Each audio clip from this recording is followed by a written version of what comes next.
सर्वांना नमस्कार. फक्त शिक्षण या यूट्यूब चॅनलवर आपल्या सगळ्यांचे स्वागत. मित्रांनो, इयत्ता 6वी प्रथम घटक चाचणी कृतीपत्रिका संपूर्ण उत्तरासह आपण या व्हिडिओमध्ये बघणार आहोत. 6वीचा अभ्यासक्रम बदललेला आहे. नवीन अभ्यासक्रमानुसार ही कृतीपत्रिका म्हणजेच प्रश्नपत्रिका तयार करण्यात आलेली असून हिला 1 तास वेळ आहे आणि एकूण गुण 20 आहे. 20 गुणांची ही जी चाचणी तयार करण्यात आलेली आहे ही अध्ययन निष्पत्तीवर आधारित तयार करण्यात आलेली आहे. आपण संपूर्ण ही कृतीपत्रिका बघणार आहोत. तत्पूर्वी माझी आपणास नम्र विनंती, माझ्या फक्त शिक्षण यूट्यूब चॅनलला जर सबस्क्राईब केलं नसेल तर सबस्क्राईब करा, नोटिफिकेशन ऑन करा, म्हणजे माझे नवनवीन व्हिडिओ तुम्हाला सहज मिळत जातील. तर चला मित्रांनो, आपण सुरुवात करूया. प्रश्न पहिला आहे, खालील उतारा वाचून दिलेल्या प्रश्नांची उत्तरे लिहा. उतारा कोणता आहे तो बघूया आपण.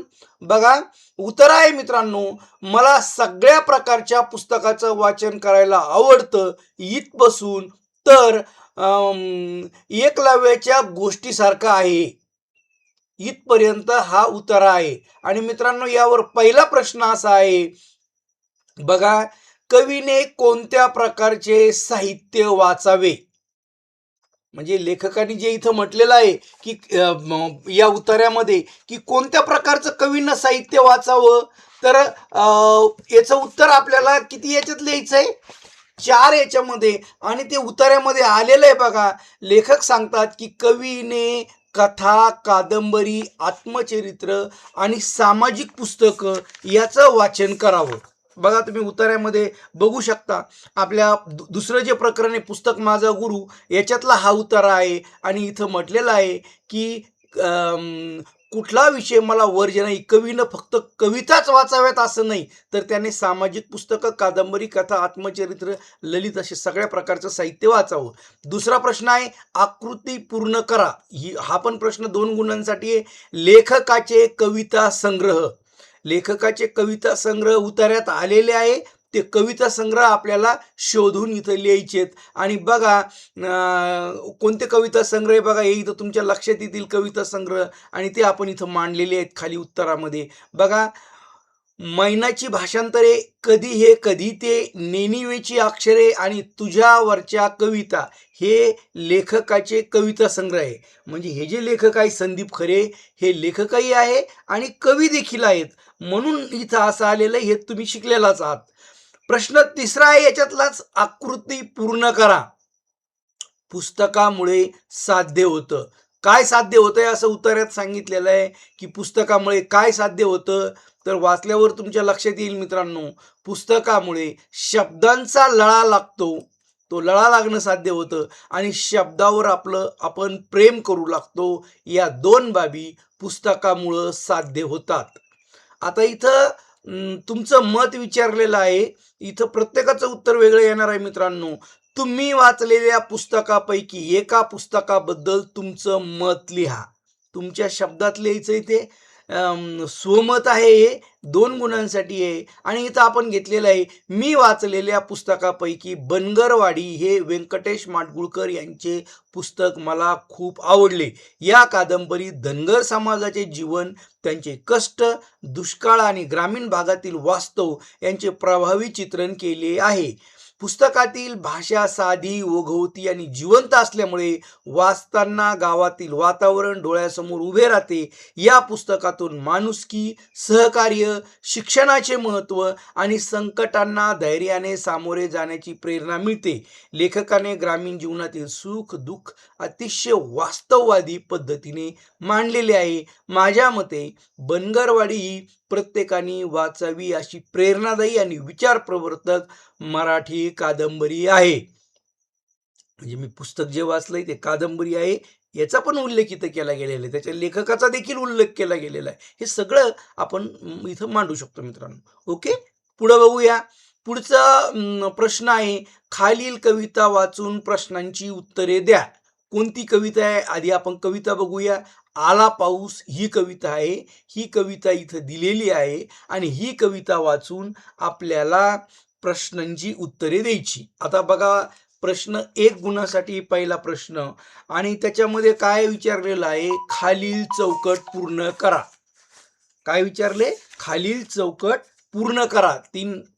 तिसरी 3 नंबरची कविता आहे. पान नंबर 6 वर ही आहे मित्रांनो. आणि हिला चौकट पूर्ण करायला पाऊस आल्यावर ओले झालेले, थेंबासंगे आलेले, गारांनी भरलेले, लख लखकणारी.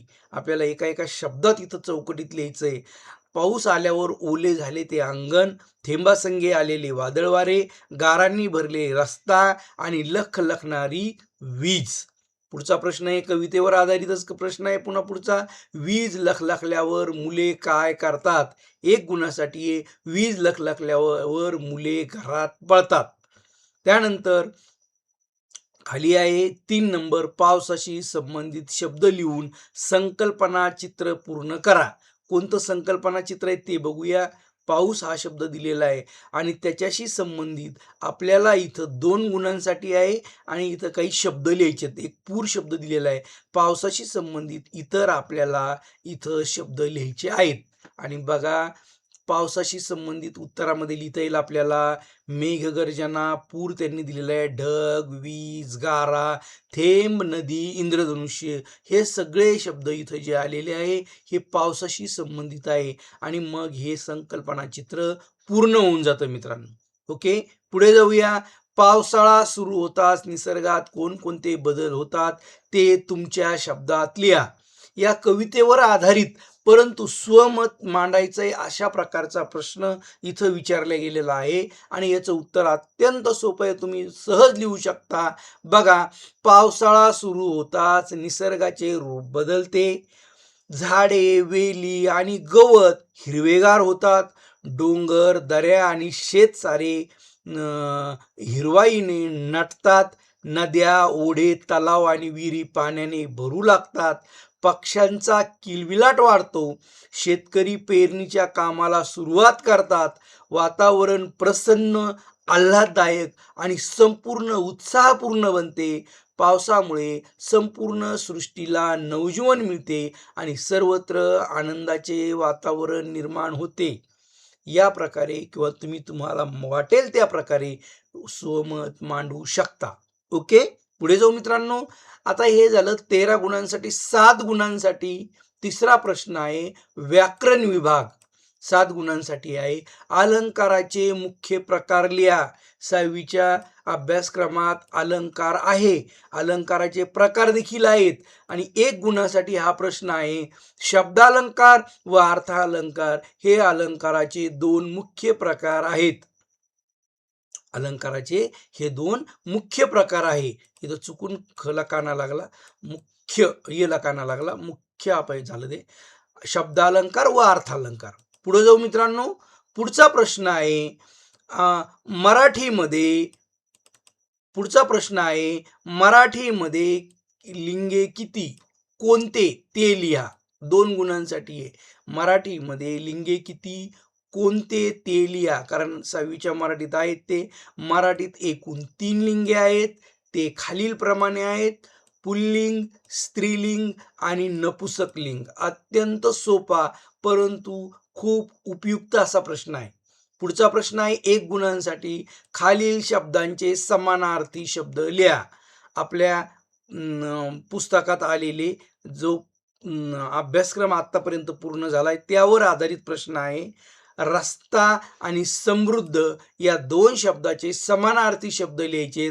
रस्ता म्हणजे पथ आणि समृद्ध म्हणजे संपन्न, वैभवशाली पण म्हणता येईल. हे दोन्ही समानार्थी शब्द आहे समृद्धचे. 1 मार्कासाठी पुढचा प्रश्न आहे खालील वाक्याचा अर्थ सांगून वाक्यात उपयोग करा. पुस्तकात आलेला आहे डोळे पाणावणे, डोळ्यात पाणी येणे. सासरी आलेल्या राधाला आईची आठवण येताच डोळे पाणावले. सासरी आलेल्या राधाला आईची आठवण येताच डोळे पाणवले म्हणजे तिला तिच्या डोळ्यात पाणी आलं असा त्याचा अर्थ. 5वा प्रश्न आहे नामाचे प्रकार लिहा. नाम हे पण आपल्याला आलेलं आहे व्याकरणामध्ये 6वीला सुरुवातीला. 1 मार्कासाठी आहे. सामान्य नाम, विशेष नाम व भाववाचक नाम ही नामाची 3 प्रकार आहेत. सामान्य नाम, विशेष नाम व भाववाचक नाम ही नामाची 3 प्रकार आहेत. खालील म्हणीचा अचूक अर्थ सांगणारा पर्याय निवडायचा आहे. मन दिली, म्हणीला 4 पर्याय दिले. आपल्याला योग्य अर्थ लिहायचा आहे. 1 गुणांसाठी आहे. योग्य अर्थ निवडायचा. घरोघर मातीच्या चुली. याचा अर्थ आहे सर्वांच्या घरात मातीच्या चुली असतात. चुली मातीपासून बनतात. सर्वत्र परिस्थिती सारखी असते किंवा मातीच्या चुली वापरणे योग्य असते आणि याचा योग्य पर्याय मित्रांनो सर्वत्र परिस्थिती सारखी असते. 3 नंबरचा पर्याय याचा बरोबर आहे. पुढे जाऊया. आता इथे एकूण 20 मार्काची आपली चाचणी पूर्ण झालेली आहे. मित्रांनो, इतर विषयाचे व्हिडिओ या व्हिडिओच्या डिस्क्रिप्शनमध्ये दिलेले आहे. आपण ते देखील बघू शकता. पुन्हा नवीन व्हिडिओमध्ये नवीन घटकासह लवकरच भेटूया. तोपर्यंत धन्यवाद.